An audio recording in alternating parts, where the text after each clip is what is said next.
Bapak, Ibu, saudara-saudariku yang terkasih, perayaan Paskah adalah perayaan kasih Allah kepada manusia. Tadi di dalam bacaan, terutama bacaan pertama dalam kitab Kejadian, bagaimana Tuhan Allah menciptakan bumi isinya dan terutama manusia. Dan Tuhan menciptakan tumbuhan, hewan, dan segalanya untuk manusia. Kemudian Tuhan mengatakan, itu baik. Manusia kuciptakan secitraku. Semuanya baik. Maka saudara-saudariku, Tuhan mengatakan bahwa manusia diciptakan segambarnya, secitranya, dan alam semesta diciptakan untuk manusia, dan semuanya baik. Hidup itu indah. Tuhan mengatakan demikian. Hidup itu baik. Maka saudara-saudariku, terutama kaum milenial, anak-anak muda,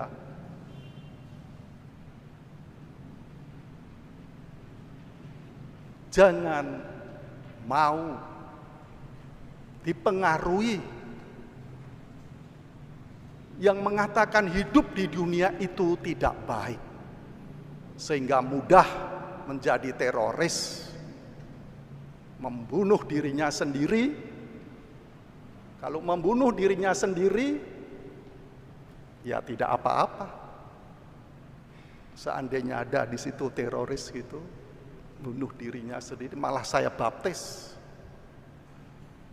Tetapi membunuh orang lain juga, karena diiming-imingi surga.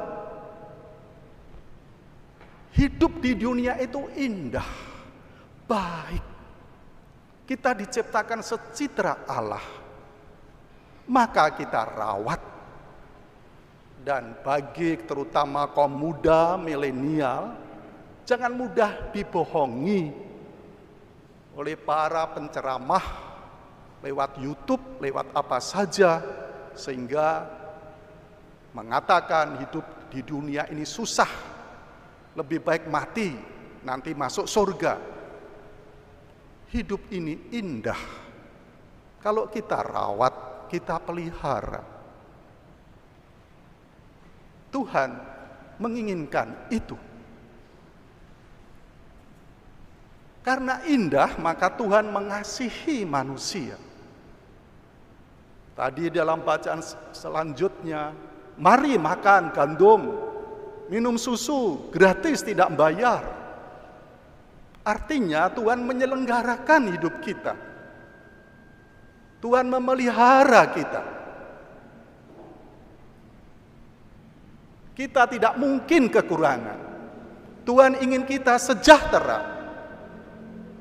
Yang membuat kita tidak sejahtera, yang membuat kita lapar miskin, karena kita sendiri, manusia ini.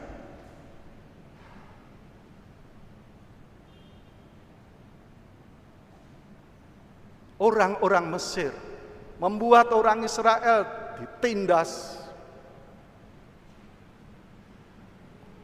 dipaksa kerja paksa,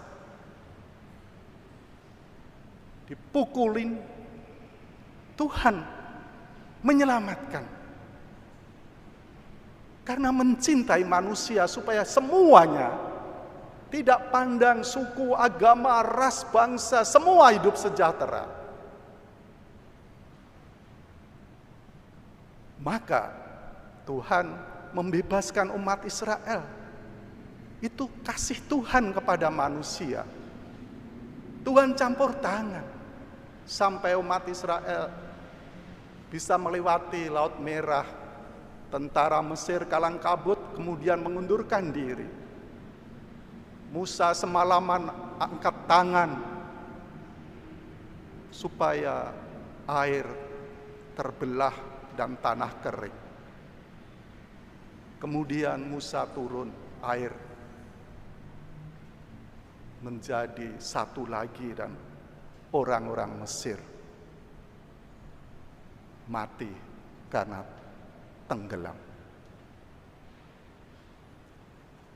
Kemudian saudara-saudariku, Tuhan mengasihi kita terus-menerus. Kasih Tuhan senantiasa mengalir, tak pernah berhenti. Tuhan mengutus Yesus Kristus.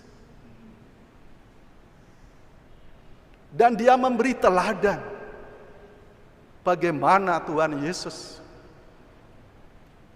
sungguh menderita, sungguh sengsara, diludahi, dihina, dikasih mahkota duri, berdarah-darah, ditelanjangi, bahkan disalib di antara dua penyamun.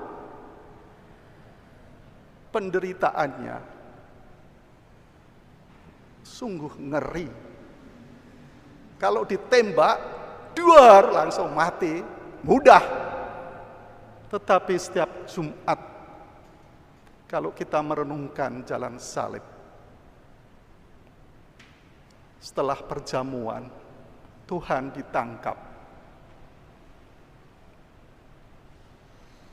ditarik, digelandang ke sana kemari, ke Kayafas, ke Pilatus, di sana sini diejek malam pagi, dihina, disiksa, dipukulin. Padahal sebelumnya mereka berteriak-teriak, Hosana, Hosana, Raja Daud, Hosana. Setelah itu mereka menyiksa yang kemarin disebut Hosana Raja Daud. Lalu jam 9 disalib, 9, 10, 11, 12, 1, 2, 3. 7 jam disalib. Itu penyiksaan yang luar biasa. Dan orang Romawi tahu disalib supaya tidak cepat mati, ya, di antara tulang-tulang. 7 jam. Kalau saya naik tol dari sini sudah sampai Jakarta. Tapi Tuhan Yesus disalib. Meninggal pelan-pelan.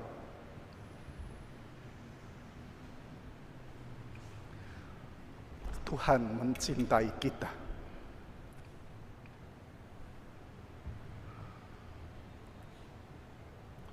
Maka mari kita tanggapi itu.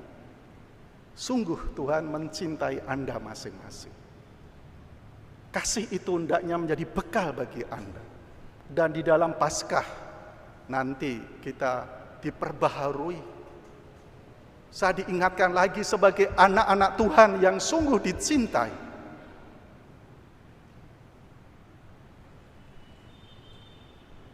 Memang kita anak-anak Abraham, tetapi secara khusus kita anak-anak Tuhan yang dicintai sungguh.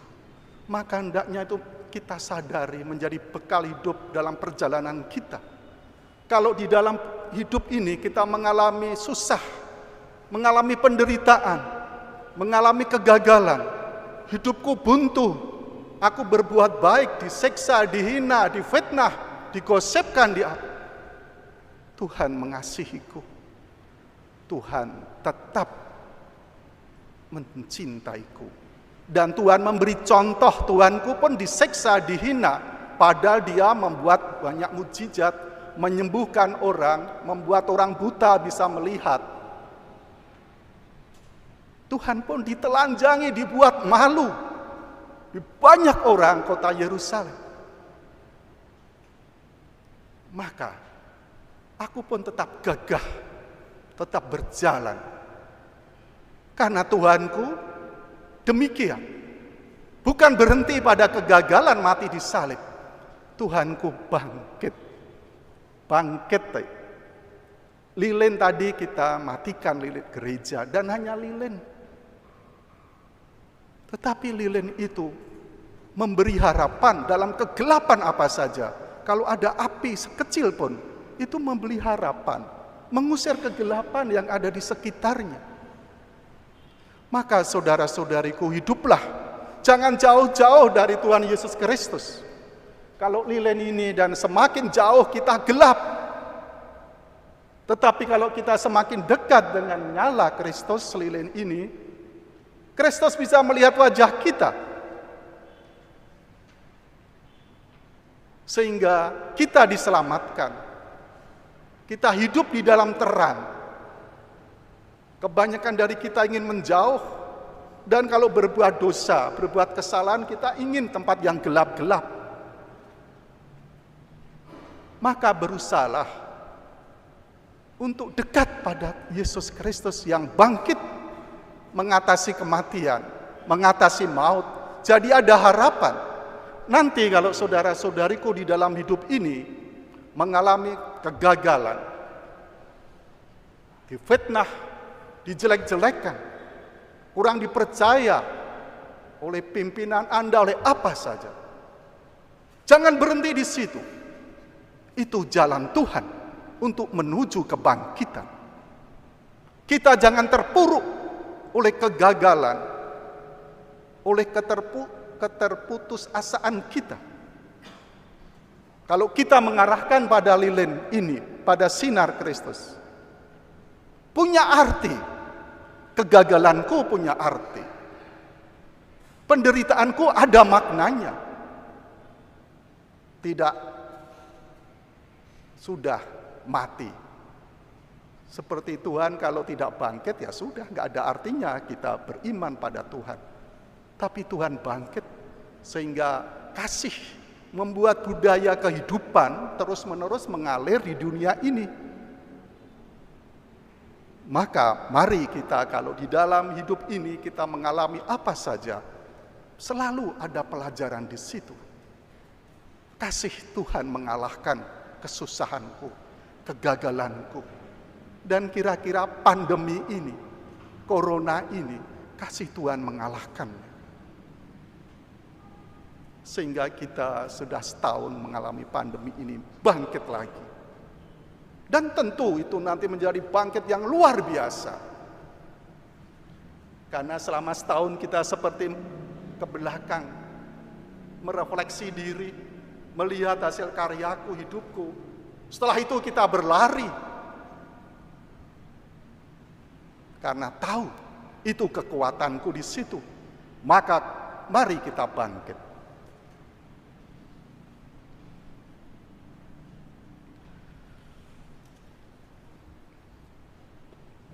Saudara-saudariku, dalam masa pandemi ini,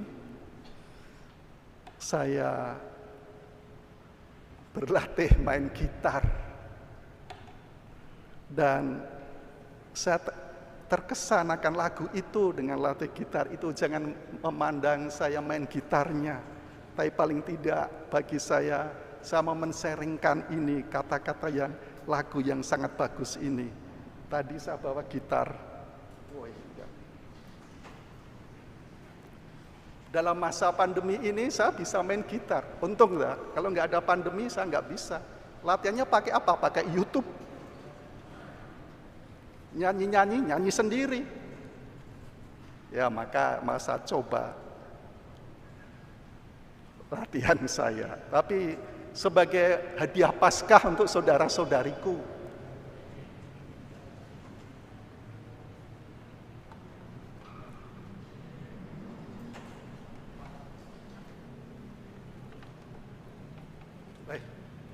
Ini dari tali tas supaya tidak jatuh.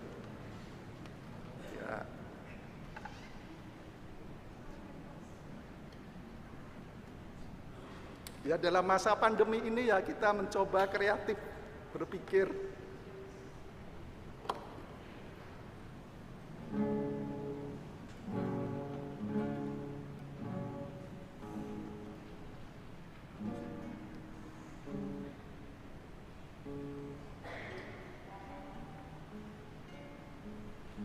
when I am down.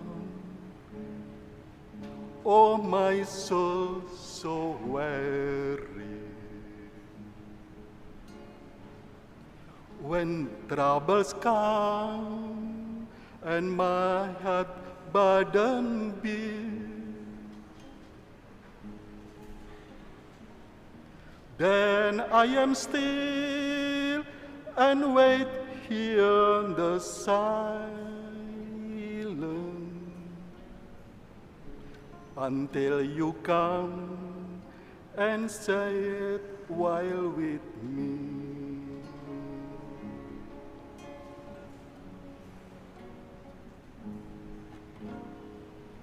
You raise me up so I can stand on mountain. You raise me up to walk on stormy sea. I am strong when I am on your shoulders. You raise me up to more than I can be.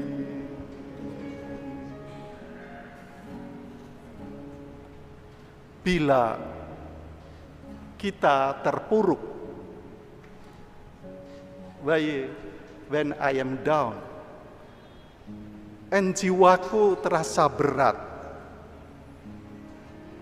bila kesulitan-kesulitan hidup mendatangiku, dan hidupku berbeban berat,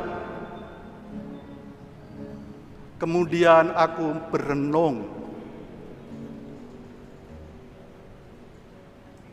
dalam kesunyian sampai Engkau Tuhanku hadir mendatangiku dan duduk di sebelahku. Tuhan, Engkau mengangkatku sehingga saya bisa berdiri di atas gunung gemunung.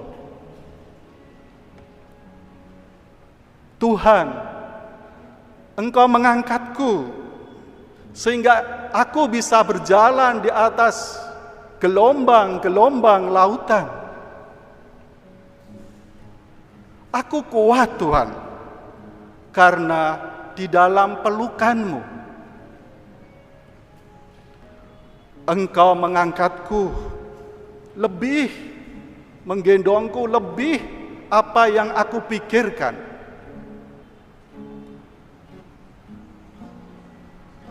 You raise me up so I can stand on mountains.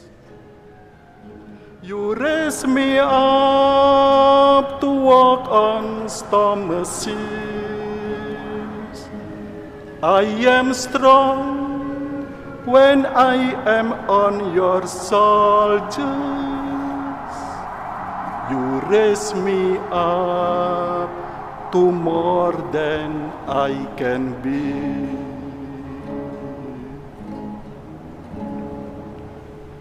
Terima kasih. Ya.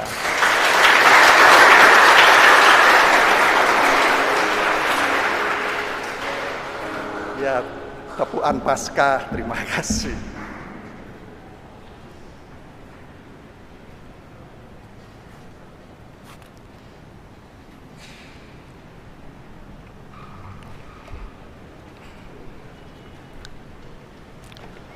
Saudara-saudariku, mari kita ikuti upacara selanjutnya, pemberkatan air baptis.